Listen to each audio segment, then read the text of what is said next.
بسم الله الرحمن الرحيم الحمد لله والصلاة والسلام على رسول الله وعلى آله وصحبه ومن والاه.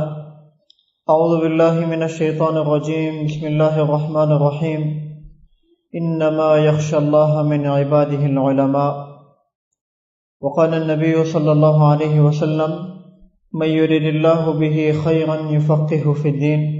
وقال عليه الصلاة والسلام: إن الله لا يقبض العلم انتزاعا ينتزعه من العباد ولكن يقبض العلم بقبض العلماء حتى إذا لم يبق عالما اتخذ الناس رؤوسا جهالا فسئلوا فأفتوا بغير علم فضلوا وأضلوا، أو كما قال عليه الصلاة والسلام. اللهم صل على محمد في أول كلامنا، اللهم صل على محمد في أوسط كلامنا، اللهم صل على محمد في آخر كلامنا. As the Shaykh has mentioned the topic to you, acquiring Islamic knowledge from the right sources. Why is it so important? On one side, Almighty Allah refers to the Holy Quran as قَدْ جَاءَكُم مِّنَ اللَّهِ نُورٌ وَكِتَابٌ مُبِينٌ, that Allah has sent down a nur, a light, a guidance. And Allah has used the same word for Tawrah. Inna anzalna at-Tawrah fiha hudan wa nur. Indeed, we sent down Tawrah. In it was nur, guidance, light, which was showing the way. The word which Allah has used for the Holy Quran, nur, hudan, Allah has used similar words for Tawrah, Nur, Huda, same words. But yet, when one day Umar radiallahu anhu opened up Tawrah in front of Nabi Kareem sallallahu alayhi wa sallam, and he said, O Prophet of Allah, this is Tawrah which was given to Musa alayhi salam before. Can I read a few paragraphs? Can I read a few parts of it? So as Umar radiallahu anhu started reading from that, the color of Nabi Kareem sallallahu alayhi wa sallam's face started changing. Umar radiallahu anhu did not realize that I am reading, but on the other side there's something else happening. Abu Bakr radiallahu anhu had to nudge him that, Umar, what are you doing? Look at the face of Nabi alayhi salam. So when he raised his head and he saw the blessed face of Nabi alayhi salam with Nabi Kareem sallallahu alayhi wa sallam, when he used to get angry, there was a vein between his eyes which used to show عند الغضب. كانت عظم يطغ عند الغضب. There was a vein that was here that you could see, and his face used to get red, as if somebody has sprinkled some redness on it. He never used to shout at anybody. He never used to become physical about it. This was the anger of Nabi alayhi salam. Just by seeing at him, people used to see that something's not well here, something's not right. Look at the face of Nabi alayhi salam. So Umar radiallahu anhu understood that what I am doing at the moment, maybe it's not something which Nabi Kareem sallallahu alayhi wa sallam is agreeing to. So immediately, in order to cool the anger of Nabi Kareem sallallahu alayhi wa sallam down, he started reciting, رَضِيتُ بِاللَّهِ رَبَّا وَبِالْإِسْلَامِ دِينًا وَبِمُحَمَّدٍ صَلَّى اللَّهُ عَلَيْهِ وَسَلَّمَ نَبِيًّا. I am happy that Allah is my Lord. I am happy that Islam is my deen. I am happy that Muhammad sallallahu alayhi wa sallam is my prophet. As he continued reading, one after the other time, then the anger of Nabi alayhi salam cooled down. And then Nabi alayhi salam turned to Umar. He said, you are reading Tawrah, which nobody can deny that it wasn't sent down by Allah. Allah sent it down. In fact, a person came to Maulana Umar Sahib Palampuri rahimahullah, and he said, is the Quran the only book sent down by Allah? Why can't we take guidance from Tawrah? Why can't we take guidance from Injil? Why can't we take guidance from all these other scriptures? they were all sent out by God also. So why do we just stick to Quran? Because every prophet that came, it is part of our iman that they came with the message of Islam. They were all Muslims. Every prophet that came. Ibrahim alayhi salam was a Muslim. Dawud alayhi salam was a Muslim. Isa alayhi salam was a Muslim. Musa alayhi salam was a Muslim. None of them came with different religions. They all came with the same religion of Islam. Ma kana Ibrahimu Yahudiyya وَلَا نَصْرَانِيًّا وَلَكِنْ كَانَ حَنِيفًا مُسْلِمًا. Ibrahim was not a Jew. He was not a Christian. He was a Muslim. So a person, he came to Mullah Umar Sahib and he said, why can't we read the other books? Is it not guidance for us if it was sent down by God? If it was sent down by Almighty Allah? So what an amazing reply given by Hazrat Maulana, may Allah fill his grave with nur. He said, have you seen a child? She said, yes, many children out there. Every child is born, many children are born daily. She said, have you seen a child growing up? And then as it grows up, there's clothes which fits the child at certain times. And as he grows up, that same clothing don't fit the child. So when a child was 5 years old, the clothes he used to wear, now that same clothes will not fit him when he gets to 10 years old. And when the child is 10, the clothes he wears by the time he gets to 15, the same clothes will not fit him. So he said, Torah was fit for the Muslims at that time, it does not fit the Muslims today. Injil was fit for the Muslims at that time, it is not fit for the Muslims today. But like the child, when it gets to a certain age, and when it fully matures, fully grows up, then one size of clothing will fit him for the rest of his life. He gets to maybe 18, 20. Now he can wear that one size if he doesn't put on weight, of course. If the stomach doesn't come out, otherwise every few days he'll be running to the clothes shop. But it's the same way when Allah sent down the Quran, by that time, if Muslim and Islam had fully matured. So now it is only the Quran and the way of Nabi alayhi salam that will fit the whole entire Muslim until the day of Qiyamah, for the rest of the time. Tawrat was there, but it doesn't fit the Muslims today. Injil was there, but it doesn't fit the Muslims today. So Umar radiallahu anhu, he was reading something which Allah has called guidance, but it wasn't the correct source of knowledge at that time. So Nabi Karim sallallahu alaihi wasallam was not very happy with it. What we need to understand today is that we need to learn deen from people and not just from things. Today it is hard to go by people, to go in the company of people. It is easy to just look up things. As the Shaykh mentioned, very easy. Just sit at home with a milkshake and just Google up things. But going to people is a hard thing. Surah Al-Fatiha, which we recite 18 times every day in our fara'id. And if we add up the sunnah, the sunan, the nawafil, then it goes up to maybe 50 times or something. And every time we recite Surah Al-Fatiha, we say, Ihdina as-sirat al-mustaqim. Oh Allah, guide me to the right path. A Hindu, he raised an objection that Muslims claim they are on guidance, yet every time they stand up for salah, they are saying, Ihdina as-sirat al-mustaqim. So are they on guidance? So why are they making dua for another type of guidance? And if they are, as if they feel they are not really on guidance, that's why every time they are making dua for guidance. What we are really making dua for is, Oh Allah, guide me and keep me on guidance. It is easy to start something, but it is hard to maintain it. It is hard to be steadfast to it. It is easy for 1 month of the year for the masajid to be full. It is easy for one day of the week, one Jumu'ah, the masajid to be full. Everybody turning up. Is it easy? It is easy to recite Quran, the blessed nights when it comes, but it is difficult to stick to it daily.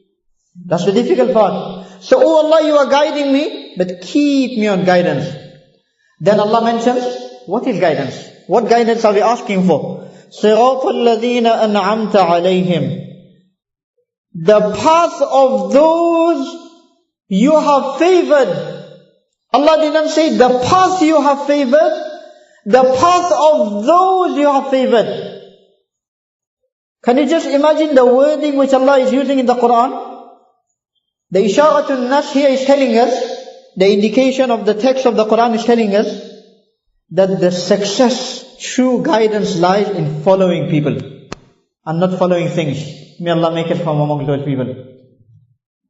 So, صِرَاطَ الَّذِينَ أَنْعَمْتَ عَلَيْهِمْ, the path of those you have favored, not the path that you have favored. There are many scholars today. Today we may ask, okay, we come to a conclusion, we need to take guidance from scholars. We need to learn from ulama, we need to learn from mashayikh. Which mashayikh do we follow? There are many out there who are claiming to be ulama, who are claiming to be shuyukh, who are claiming to be ustaz, who are claiming to be imam. Who do we follow? Let me tell you a quotation by Salma ibn Dinar. Salma ibn Dinar is a tabi'i who saw Sahaba radiallahu anhum. And can you just imagine that era of Sahaba, that era of tabi'in, that he actually saw Sahaba, he learned from them. So there were many scholars that time, many Sahaba, many students of Sahaba, and everybody had their own gatherings, everybody had their own circle of learning, everybody had their own halaqa. So his son got confused, that which one shall I go to? Each scholar is saying something different. Not that Islam is different, but the way of presenting Islam is different. The rulings, the way it is explained is different to the other. Because Allah has made everybody different. No, not every finger, not all the fingers are the same. Each size, each finger has its own size. So every human has his own way of explaining things.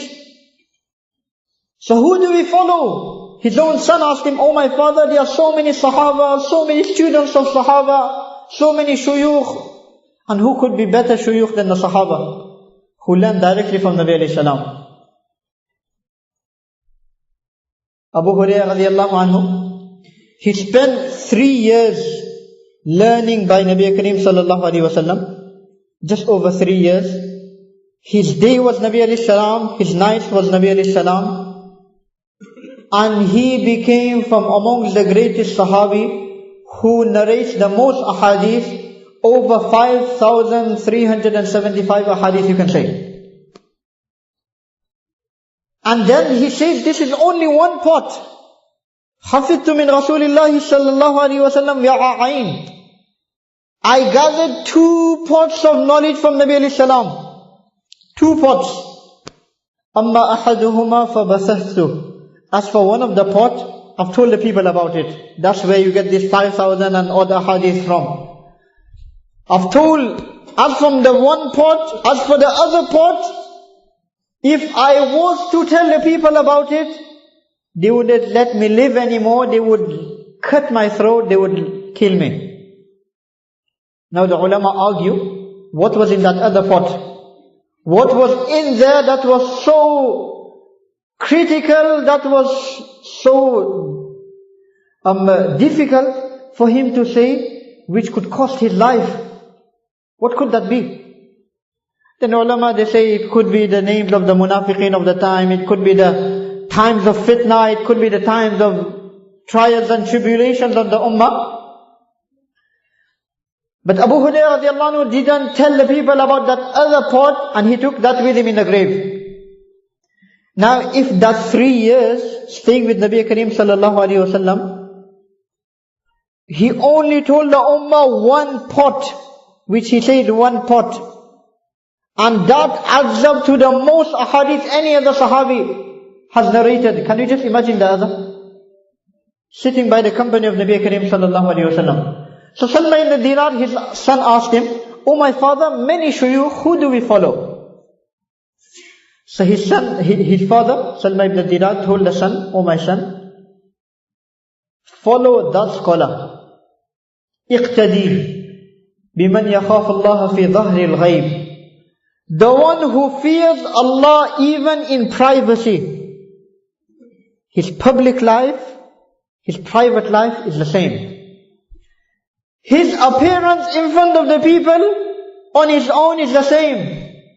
His taqwa when he's in the people, he's away from the people is the same. We need to do our homework on the scholars we are learning deen from. Just because they've got a big following on YouTube, or they've got a lot of views, or they've got a big following on all these social media, you can say we'll have another talk, another discussion on that on Sunday inshallah. But just because in the social world there's a big following, is that the only criteria? Follow that scholar who fears Allah in public and in private. There is no difference between his public life and his private life. He'll tell you to do something, and in private he himself will be on it as well. He will be stopping himself in front of people from doing something, and in private he'll also be doing the same. And the second one, وَيَكُفُّ نَفْسَهُ عَنِ التَّلَبُّسِ بِالْعَيْبِ, and he stops himself from insulting others. He doesn't talk bad about other people. That group is like this, that scholar is like this, that institution is such and such. Don't go there, don't go there. He just sticks to what he needs to do, and he continues trying to guide people, trying to teach people. If you find these two qualities in a person, and he's knowledgeable, don't ask any more questions, follow him. He will guide you to Jannah. He will go to Jannah, he will take you with him. May Allah give us. Very few of these caliber are found in the world today.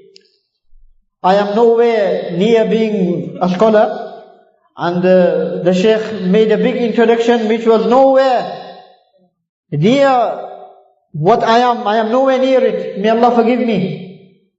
I myself is a student, and I would like to remain a student. The only reason I accepted being here today, so that I can also learn from yourself and the other shuyukh that are here. I myself is a student. So the person who fears Allah, follow him. Ata ibn Abi Rabah is amongst those tabi'i, as his appearance goes, as his physical feature goes, he was very, you can say, he never had the looks, he never had the body. According to some narration, he was lame, he couldn't walk properly.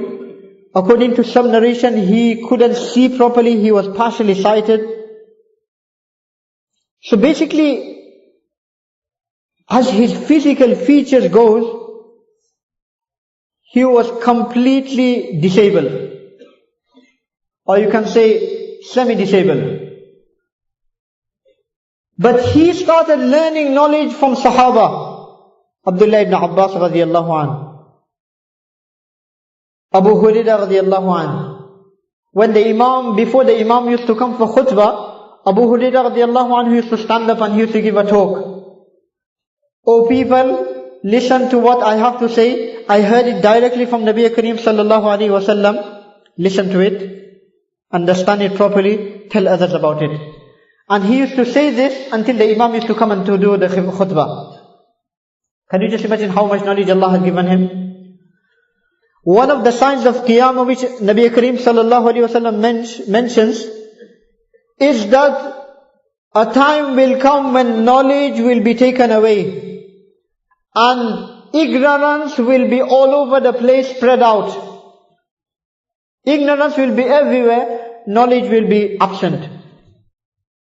Now this is a sign of Qiyamah which Nabi Kareem sallallahu alaihi wasallam mentions, that time before Qiyamah this will happen. Today there is plenty of information, plentiful of knowledge, plenty of them. Everywhere you look, every website, every message you receive, quote of the day, quote of the week, hadith of the day, hadith of the week, advice of the day, every day you've got something telling you something. So it's all spread out all over the place. Is it benefiting anybody? Is it benefiting myself? I have spread it out on my social media where thousands are reading. Somebody may benefit. Am I benefiting? Is it benefiting me? So, if you see, like, just to give you an example, there is a whole puddle of water. Rain comes down and there's a whole big puddle. It looks a lot of water. It seems like there's so much water here. It's a big puddle. But nobody can make wudu from it. Nobody can drink a cup of water from it because it looks a lot, but it's not deep. It's not clean enough. The deeper it is, the cleaner it is. But because it's so shallow, it's not clean, so it's not benefiting anybody. On the other hand, you get a little hole in the ground, which you call a well, which goes deep down. I have to mention these things because the youngsters of today, they don't know what wells are. They only know taps. And they only know the coolers. But there was a time when there used to be wells. If you know what that still is, you can just... So, it just looks like a hole in the ground. In comparison to the puddle, it's just like a little fraction. But it is so deep, it is so clean, hundreds can make wudu from it, hundreds can take a shower from it, thousands can drink it.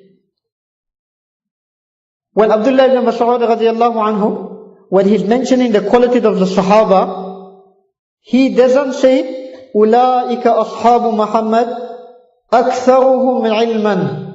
He doesn't say, those were the companions of Muhammad sallallahu alaihi wasallam, they had the most knowledge. He doesn't say this. What does he say? أَعْمَقُهُمْ عِلْمًا. Their knowledge was deep. Their understanding was deep. Nabi Kareem sallallahu alaihi wasallam says to Abdullah ibn Mas'ud, أَنْتَ فَقِيهُ هَذِهِ الْأُمَّةِ. You are the faqih of my ummah. Nabi alayhi salam is saying to Abdullah ibn Mas'ud, a person who's so thin, who's so skinny, that when he climbed a tree to pull some twigs out to make miswak, some Sahaba, they started laughing. It just looks like a piece of wood up there. Nabi alayhi salam is saying, you are laughing at a person who apparently may be so skinny, may only seem like a piece of wood. But when it comes to knowledge, when it comes to Iman, he's so weighty, even Mount Uhud would be put to one side. Their knowledge was deep. أَعْمَقُهُمْ عِلْمًا. Their knowledge was deep. That is why we don't see division amongst the Sahaba much. We don't see divisions. Abu Bakr radiallahu anhu was the ocean of knowledge. Umar radiallahu anhu was the ocean of knowledge. But how they were united. Uthman radiallahu anhu had the ocean of knowledge. But how they were united. Today a person has a bit of knowledge, he can't get along with the person next to him. Look, I've got my views, I've got my research, he doesn't want to listen to me, he doesn't want to my way or the highway, he can go his own way. Is this what we learn from the life of Sahaba radiallahu anhu? Knowledge is something that should be uniting the ummah, not dividing the ummah. Because it is not being taken from the right places. The diseases that I am mentioning are because of not taking it from the right sources, right places. So Asa ibn Abi Rabah, physically the world may have called him disabled, but when it came to knowledge-wise, when it came to the ilm of nubuwwah, ilm of hadith, ilm of tafsir, ilm of fiqh, he is amongst the teachers of Imam Abu Hanifa rahimahullah. Amongst his teachers. Why? He took knowledge from the right places. He took knowledge from Abdullah ibn Abbas radiallahu anhu. He took knowledge from Abu Hurairah radiallahu anhu, who took it from Nabi Kareem sallallahu alayhi wa sallam. Knowledge was taken from the right places. The world benefited. The world got united on it. Like Imam Abu Hanifa rahimahullah, when he went for Hajj, then he went for the haircut to the barbers. So he asked the barbers, how much will you charge me for a haircut? I need a haircut. So the barber is telling him, don't you know, this is part of the manasik of Hajj. This is part of the rituals of pilgrimage. And when it comes to the rituals of deen, you shouldn't be discussing finance. So sit down, I'll give you a haircut. Whatever you want to give, you can give later on. Don't discuss it. It's not a money-making thing. You need to do your ritual, you need to fulfill it. Let's not discuss finance here. So Imam Abu Hanifa, he got shocked. He said, the world calls me an imam, but now this ruling, the Baba is telling me what to do. So now he sits down. So as he sits down, he doesn't notice that he's not facing the Qibla when he's having the haircut. So the Baba tells him, face the Qibla. Face the Qibla. So now he sits facing the Qibla. Now he's a bit more ashamed that the world is calling me Imam, but the Baba is telling me another ruling of how to go around doing things. Then he just wants to get it over and done with. He just wants to say that before I get ashamed anymore, let me just get it over and done with. So he points that please cut my hair. So he doesn't realize which direction he's pointing in, and he ends up pointing in the left direction. So the Baba is telling him, don't you know we should be starting from the right? Don't you know we should be starting from the right? Like Aisha radiallahu anha says, Nabi Kareem sallallahu alayhi wa sallam, he used to love doing everything with his right hand, until when he used to comb his hair, until when he used to put his shoes on, he used to use his right hand. Our right hand should be the most active hand in our life, for all the good things. When you want to take something, right hand, make wudu, right hand, wear clothing, right hand, make drinking something, right hand, eating, right hand. The left hand, when you are relieving yourself, then that is used for cleaning. Besides that, most of the activities should be done with the right hand. Make your right hand, anybody gives you anything, right hand. You want to give something to anybody, right hand. You want to do a catch, right hand. Make it so able, make it so active, that on the day of Qiyamah, when the books of deeds will be thrown, your right hand goes forward to collect it. Make it so active. And Allah loves the right as well. Allah says in the Quran, when He called Musa alayhi salam to talk to him, when He called Musa alayhi salam to converse with him, Musa alayhi salam was the Kalim of Allah. He actually spoke to Allah. So Allah says, وَنَادَيْنَاهُ مِنْ جَانِبِ الطُّورِ الْأَيْمَنِ. We called him to the mount of Tur, but not any side of it. We called him to the right hand side of it. May Allah give us the understanding. If we make our right hand the active one, the right side, everything we try to do with the right, then inshallah, it is a good hope that when the books of deed will be thrown on the day of Qiyamah, automatically our right hand will go for it. May Allah make it such. فَأَمَّا مَنْ أُوتِيَ كِتَابَهُ بِيَمِينِهِ. So he says, don't you know, you should be starting from the right, and you are pointing towards the left. So Imam Abu Hanifa says, no, I'm not going to say anything now. Every time I say something, he's going against me. He's not helping me in any way. So he's sitting there quietly. So now the Baba says, you are still in ihram. Why are you sitting there quietly? Say the talbiyah, say the takbir. Kabbir. So now he's getting more ashamed.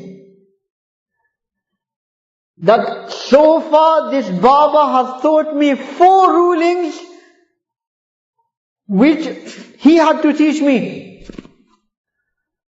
And then as the haircut comes to an end, then he's about to go. She said, where are you going now? She said, I'm just going back to my group. She said, first read 2 rakat, then you can go. So Imam Abu Hanifa says, I asked the person, where did you learn this from? She said, I go and attend the gatherings of Attaining ibn Abi Rabah, who taught me these things. Attaining ibn Abi Rabah learned it from Abdullah ibn Abbas, Abu Hurairah, who learned it from Nabi Kareem sallallahu alaihi wasallam. So knowledge has been passed down person to person, people to people. That is why Imam Abu Hanifa always says that I am indebted to this Baba for teaching 5 rulings of Hajj which I didn't know. Even this became his ustad. Learn from people. Learn from the right people who have learned from the right people. May Allah give us understanding. Today, going out to learn hadith, traveling for hadith, has become something which is foreign. Ja'far ibn Durusturiya says, Ali ibn Madini, who was the ustad of Imam Shafi'i also, he used to give the lesson of hadith. The amount of people that used to attend the hadith, in order that we can get a good spot in front of the Shaykh and we can hear him properly, we had to come a whole day early so we could sit there, because if we would have come any later we would have lost the spot, we couldn't hear the Shaykh properly. So they would sacrifice a whole day, they would come a whole day early, sit on that spot, read salah there, eat there, sleep there, so they could get a good spot, so they could hear the ahadith of Nabi Kareem sallallahu alayhi wa sallam properly. Jabir ibn Abdullah says, I learned that one Sahabi is narrating one hadith from Nabi Kareem sallallahu alayhi wa sallam which I haven't heard directly. And that person is Abdullah ibn Unais al-Ansari. So I actually saved up, I bought a conveyance, I took a whole month journey to Syria, and I said to this guard that please go and tell Abdullah ibn Unais that Jabir is at the door, he's only here to listen to one hadith which he knows that you have heard it from Nabi Kareem sallallahu alaihi wasallam. If you can please come out and just mention the hadith, then he can go. So he said, come inside. So he said, no, I am here just to listen to this one hadith about mazalim. I fear that if I may die, you may die, and I may leave this world without listening to this hadith of the Nabi Sallam. Thirst for knowledge, zeal for knowledge. Baqi ibn Makhlad Andalusi, he left his house from Spain twice. The first time he went, he never came back to his house for 20 years. Then he went out again, 14 years he never came back. And he went to learn by Imam Ahmad ibn Hanbal rahimahullah, who has gathered in his Musnad over 27,000 ahadith. And each hadith he has acted upon. Today, I know so much. How much is part of my life? On the day of Qiyamah, one of the questions that will be asked, Allah will not ask how much knowledge did you have. That will not be the question. One of the questions will be the knowledge that you were given how much was it in action? How much was it part of your life? May Allah give us understanding. Was it active, the knowledge? Was it active? Or was it just disabled? You just knew about it and that's about it. You never followed it. When we tell people, sometime in practical life, brother, you know the Quran says this, you shouldn't be doing this. It's so easy. But, Maulana, I know, but who's following the Quran today? Who's following the ahadith today? If nobody is following, shouldn't I be following it? And today we know so little, yet we are so boastful about it. So when he went by Imam Ahmad ibn Hanbal rahimahullah, Imam Ahmad ibn Hanbal rahimahullah said that, look, I have been banned. There's a bar against me. I'm not allowed to teach hadith to anybody due to the political reasons of the time. So you have traveled all the way, but I can't help you. How am I going to teach the hadith to you? If somebody finds out, my life is also in danger, your life is also in danger. So he says, look, I am not a poor person. Allah has given a lot to my family in Spain. But in order to just learn hadith, I will act like a beggar. So every day, I will start in the morning, wear tatty clothes, I will go house to house, please give me something, please give me something. Somebody may shun me, somebody may swear at me, somebody may drop a coin in my hand, somebody may just slam the door on my face. But when I come to your door, you just mention one or two hadith to me, that's enough for me. Just to listen to hadith from Imam Ahmad ibn Hanbal, he act like a beggar. How much they went through just to learn hadith from the right sources, knowledge from the right sources. May Allah give us understanding. It's so important that today we give sacrifice for knowledge. Today we are ready to give sacrifice for work. A person doesn't mind moving another part of the world just so that he can get a good job there. A person doesn't mind moving to another area in the world just that he can get a good wife, a good partner there. But when a person has to move or he has to travel for knowledge, he said, like, what's the need? Do we really need to do this in this day and age? He has become completely absent. Traveling for hadith, learning knowledge from the right sources, looking up knowledge from the right people of knowledge. And when Allah is talking about asking rulings, Allah doesn't say, فَاسْأَلُوا أَهْلَ الْعِلْمِ إِن كُنْتُمْ لَا تَعْلَمُونَ. Ask the people of knowledge if you don't know this issue. Allah says, فَاسْأَلُوا أَهْلَ الذِّكْرِ إِن كُنْتُمْ لَا تَعْلَمُونَ. Ask the people of remembrance, ask the people who remember Allah if you don't know. Meaning they not only have the knowledge, but 24/7 they are remembering Allah. Their life is filled with dhikr. Their life is filled with applying, trying to act upon that knowledge. They not only talk about Quran and Sunnah, they walk Quran and Sunnah. Today you will find many people in the world who will be talking Quran and Sunnah, hardly any in the world who will be walking Quran and Sunnah. May Allah make us from among those. It is easy to talk the talk, hard to walk the walk. When Musa alayhi salam, he was standing with his people, one incident before I finish. Musa alayhi salam, he was standing with his people and somebody asked, who's the most knowledgeable? Now Musa alayhi salam had the right to say that I am the most knowledgeable. Allah sends revelation to me. I am getting wahi. So I'm the most knowledgeable around here. Allah didn't like. Because the more knowledge a person should have, the more humility he should have. The more fear of Allah he should have. إِنَّمَا يَخْشَى اللَّهَ مِنْ عِبَادِهِ الْعُلَمَاءِ. Allah didn't say, إِنَّمَا يَخْشَى اللَّهَ الْعُلَمَاءِ. The people of knowledge are the one who fear Him. Allah says, from His slaves, those who fear Him the most are the ulama.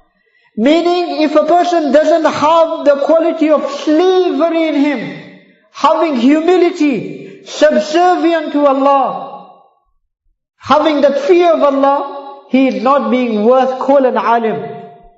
He is not worth being called a scholar. The more knowledgeable he is, the more abdiyya he should have.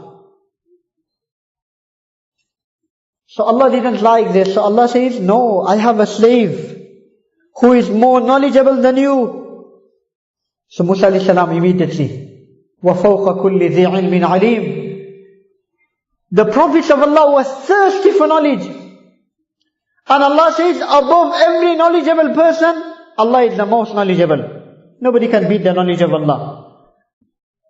So then the story is long. It comes in Surah Al-Kahf. May Allah give us the ability to recite it.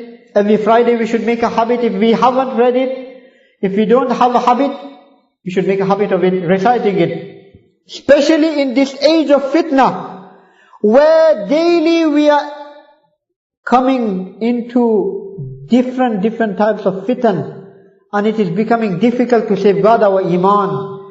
Daily, we are hearing of cases where in the morning they were Muslims, before the evening came, they lost the iman. We hear so many cases today. What is? As the Islam is the fastest growing religion, and daily there's somebody accepting Islam somewhere, as they say in America, daily there's somebody taking Shahada. At the same rate, if not faster, there are people leaving Islam as well. On one side Allah is getting people into Islam, on the other side Allah is snatching people away from Islam. وَيَسْتَبْدِلْ قَوْمًا غَيْرَكُمْ. Allah will replace you. وَيَأْتِ بِقَوْمٍ آخَرِينَ وَيَأْتِ بِقَوْمٍ جَدِيدٍ وَمَا ذَلِكَ عَلَى اللَّهِ بِعَزِيزٍ. Allah has mentioned this 6 different places in 6 different ways in the Quran. Allah will replace you. Allah will bring another nation in your place. If you won't do the job properly, Allah doesn't need you. Allah will take it away from you. Allah will give it to somebody else. On one side, Islam is the fastest growing religion, but so many Muslims are getting snatched away from the Iman, also at the same, if not more speed. May Allah say, make it easy for one and all. So in this age of fitna, when the enemy out there is not after our wealth, when the enemy out there is not after our oil, they may think that they may after the oil. The enemy out there is not after our houses. The enemy out there is after our Iman. How can I take away the Iman from these Muslims? How can I take them away from masajid? How can I take them away from scholars? How can the link between ulama and the students become far? Go to the previous countries, which was part of the USSR, before it was. Now it has been split into so many different little countries. Kazakhstan, Tajikistan, Uzbekistan. These were places which was rich with knowledge. Today you go there, people they don't even know how to recite Salah properly. They didn't even know how to read Quran properly. Why? Because the link between ulama, between the muhaddithin and the locals became far. So the ulama, they left this world one by one. There was nobody to take that knowledge. There was nobody to take their place. That place became empty. Now people know, people here, people in India, people in South Africa, people in UK are reading Bukhari. But people in Bukhara, they don't even know the basics of Islam. People around the world are reading Tirmidhi. But people in Tirmidhi, they don't even know the basics of Islam. How did this happen? Because the locals were not benefiting from the scholars of the time. They were not valuing the scholars of the time. But then we complain the scholars of the past, we can't compare the scholars of today like Imam Ghazali, and we can't compare the scholars of today like Allama Rumi, and we can't compare the scholars of today with Allama Suyuti and these individuals. But are we the same student who they had? If we want scholars like that to be today, we need to be students like that. We want ulama to be like Imam Abu Hanifa, but are we like Imam Abu Yusuf? Are we like Imam Muhammad?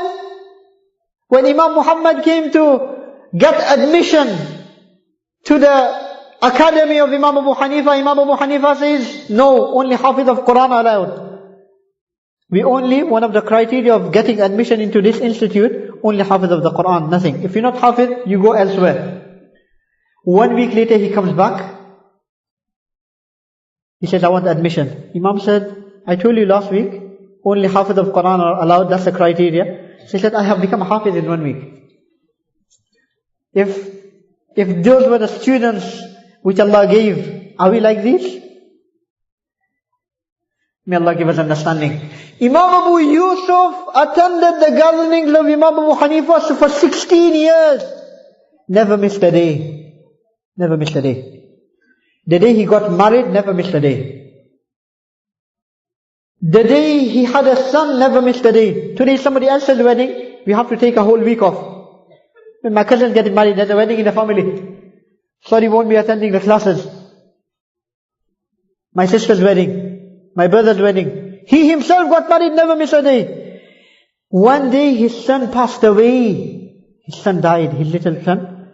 So he told the neighbors, please, this has happened, please. Do the janazah, wash the body, do the kafan dafan. I need to go class, I can't miss my lesson. 16 years! Are we those type of students? May Allah make us like this. Then we can have teachers like these as well. But the scholars that we have today, value them, appreciate them, go by them, learn from them, stay in the company. How do we know Sahaba? Each Sahabi, nearly every Sahabi perform Hajj. Do we call them Haji Abu Bakr, Haji Umar? Every Sahabi, they perform all the Salah. Do we call them Musallun? Every Sahabi could recite the Quran better than me and you, because they learned it directly from Nabi alayhi salam. Do we call them Qari? How do we remember them as? Sahabi. Because of the companionship, the company of Nabi alayhi salam. It's not about the knowledge, it's about staying in the company of the pious people. Today it has become so amazing, until you don't stay 1 year with a medical physician, you don't get a degree in medicine. But without staying even a week with a scholar, is easily putting the label of a scholar above yourself. Where have you learned it from? I just learned it online. Webinars. I've learned it, distant learning. Have you ever sat with a scholar? The world doesn't call a doctor without him doing 1 year training.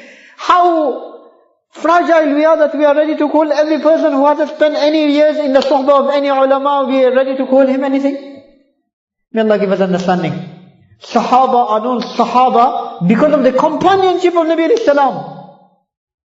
They stayed in the company of Habib of Allah. They stayed in the company of the beloved of Allah. They became radiyallah. They became those who Allah became happy with. They were the pleased ones.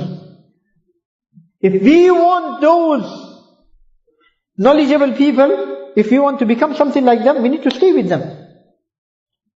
Learning knowledge from the right places. So Musa alayhi salam is going somewhere with, after walking for nearly 2 days, he meets up with Khidr. Allah has mentioned this in Surah Al-Kahf. I am mentioning the reason where we went off the topic is, we need to recite Surah Al-Kahf at the time of every fitna. Nabi Kareem sallallahu alayhi wa sallam mentioned it, the greatest fitna, of the fitna of Dajjal. The way to challenge it, the way to tackle it is to recite Surah Al-Kahf. That is the greatest fitna. If Surah Al-Kahf could solve the greatest of fitna, will it not solve the small fitna that we have today? May Allah give us understanding. So Allah has mentioned this story in that surah. So Musa alayhi salam is going with Khidr alayhi salam. Now they got on a boat, and a bird comes on the side of the boat, and he starts drinking some of the water from the ocean.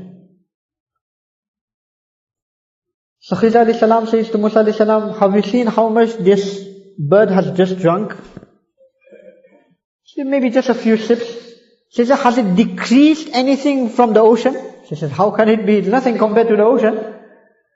She said, my knowledge and your knowledge put together compared to the knowledge of Allah is even less than what this bird has just taken from the ocean. It doesn't mean anything. Allah is the most knowledgeable. Shah Waliullah Muhaddith Dehlawi rahimahullah writes that there were certain times in my life when I was writing books, Hujjatullah al-Baligha and other books, Izadatul Khifa. There were times when I couldn't understand an issue. There were times when I couldn't really put my hand in understanding it. I had to put my head down, cry in front of Allah. Ya Muallima Ibrahim Allimni. O the one who gave knowledge to Ibrahim, give me knowledge. Ya Mufahima Sulaiman Fahimni. O the one who made Sulaiman understand, make me understand. I had to do this so many times. Allah opened up the doors of knowledge for me. Today we may just Google it. Who will go into sajda today? And who will make this dua today? Ya Muallima Ibrahim Allimni. Ya Mufahima Sulaiman Fahimni. And let me add one more dua to it. Nabi alayhi salam called Abdullah ibn Mas'ud the faqih of this ummah. Ya Mufaqqih ibn Mas'ud faqihni. O the one who gave understanding, faqaha to Ibn Mas'ud, give me understanding as well. Gaining knowledge from the right places. When the Sahabi, he came to Nabi alayhi salam, O Prophet of Allah, I wish to become the most knowledgeable. Uridu an akuna a'lam an-nas. Nabi alayhi salam said, Ittaqillah. Fear Allah, takun a'lam an-nas. Wattaqullah wa yu'allimukum Allah. You fear Allah and Allah will teach you. Today we don't want to give up our evils. We don't want to give up our evil habits. We don't want to give up our sins that we are committing in part of our life. Yet we want to become the greatest Imam of the time. فَإِنَّ الْعِلْمَ نُورٌ مِّنْ إِلَهِ. The knowledge is a nur from Almighty Allah. It's not something which you will find on websites, something which you will find. You will have to humble yourself. Sit with the people of knowledge. Put your head down in front of Allah. Ask Allah, Rabbi zidni ilma.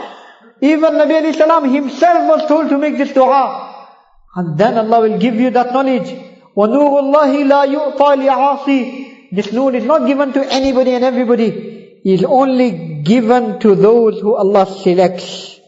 Not those who the people elect, but those who Allah selects. Allah selects people for the knowledge of deen. We need to turn to Allah. We need to sacrifice for knowledge. We need to give our time to knowledge. We need to give our life for knowledge. We need to give our wealth for knowledge. We need to give our health for knowledge. We need to give our life for knowledge. We give everything to knowledge. We do everything, then we may end up with a little bit. We may end up with something. But today we don't want to give anything to knowledge, and then we act as if we know so much. One is a person, he doesn't know anything, but he acts as if it's like that puddle. It seems that there's so much water there, but there's nothing there in reality. Sahaba radiallahu anhum, they were deep in their knowledge. That is why Abdullah ibn Abbas radiallahu anhu, he was sitting in the Masjid of Ta'if. He was sitting inside the Masjid of Ta'if. And the adhan happened. So he started crying. So people said, O Ibn Mas'ud, O Ibn Abbas, ma hadha al-jaza' wa ma hadha al-faza'. What is this crying? What is this weeping? We hear the adhan, we don't cry. We hear the adhan, we don't cry. He said, لَوْ يَعْلَمُ النَّاسِ مَا يَقُولُ الْمُؤَذِّنِ. If only the people was to know what this muazzin is saying, they will never sleep, they will never take a rest. So then the people that were there, they said, please explain to us what this muazzin is saying. Please explain to us. We want to know. So he started explaining the words of the adhan. 15 or 17. In the normal adhan 15, Fajr adhan 17. In the normal in the adhan 15, in the iqamah 17. So the narrator says he explained it in such a way that if there was a non-Muslim in that gathering, he would have accepted Islam. What does Allah has kept? Deep knowledge.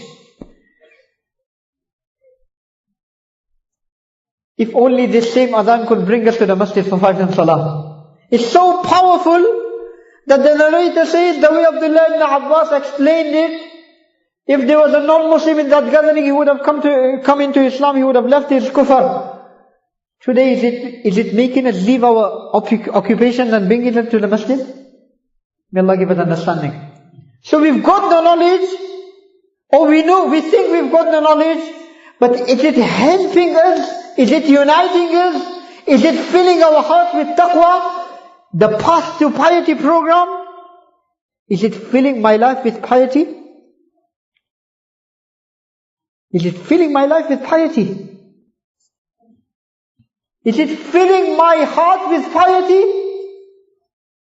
May Allah give us understanding. So this is the first session. Let me make it like an introduction session, because the other shuyukh are the main speakers. I'm just here just to give you a little introduction to the main things. Just like a starter, you can say. The main dishes are coming. So, let us sit here with the right intention, with the hope that we are sitting in the company of scholars. We are trying to take knowledge from the right places, and we will try to change our life through this knowledge. This knowledge will try to get it into our lives, our hearts. We'll ask Allah to accept this knowledge from us, to change this knowledge into actions, so that we may live in this world with this knowledge, we may die with this knowledge, and we can get Jannah because of acting upon this knowledge. So this is not only a Path to Piety program, in reality, in the long run, it's the Path to Paradise program.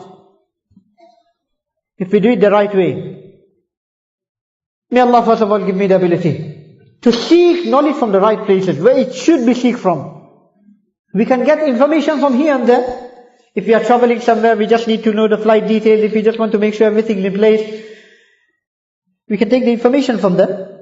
If we just want to make things sure. But to get the right guidance, we need to go to the right people. We don't take a prescription from online. Why do we start taking rulings of Sharia online? I've got a headache, let me just Google it. What's the ruling for a headache? So I can just print a prescription out, go to the chemist, over and done with. Now if I go to make and phone the doctor, appointment, now he'll charge. Now by the time I get an appointment 2 days later, maybe sometime busy. All this headache I have to go through, go there, wait in the queue, pay the person. If I don't have health insurance in America, maybe in Canada, different rules. Let me just print it online, easy job done. Nobody does that. Because I don't want to put my life in danger. But when it comes to learning knowledge, we do that same thing which we won't do it for our health. We don't mind risking our iman. We don't want to risk our life, but we don't mind risking our iman. May Allah forgive. Go to the right places. The right shuyukh. I've given you the 2 qualities to look for. Whose public life, whose private life is the same. Who not only talks Quran and Sunnah, who walks the Quran and Sunnah. Who not only propagates the knowledge, the knowledge in him is active. And the second quality, he doesn't insult anybody. He doesn't talk bad about anybody. He doesn't attack any institutions. He doesn't attack any groups. He doesn't attack any individuals. He just sticks to himself. He just sticks to guiding people. He just sticks to teaching people, making the people know the right way. And then people automatically get guided. If you find these 2 qualities in a person, and he's knowledgeable, and people around him are benefiting from him, and people, his seniors have a good opinion about him, take knowledge from him. The youth will go for anybody. Today we are not listening to the seniors, we are just looking at the views on YouTube. We are just looking at the follower digit on the social media. We are just looking at the likes. Oh, he's got so much likes. He must be a scholar. He's got so much views. He must be the man. Who did he study from? What does his teacher say about him? What does his elder say about him? What does his senior say about him? Is he really the right person to guide the ummah? Is he really the right person to take ruling of Sharia from? These are the things we need to do. Practical things I'm telling you. May Allah first of all give me the ability to take my knowledge from the right places. Give all of us the ability to take our knowledge from the right places. That is why these programs are being organized, so that we could get these little chances, so that we can get a zeal to look for more people of knowledge, to go out, to give the sacrifice. This has been arranged in our area, but the main is we leave the area, we go to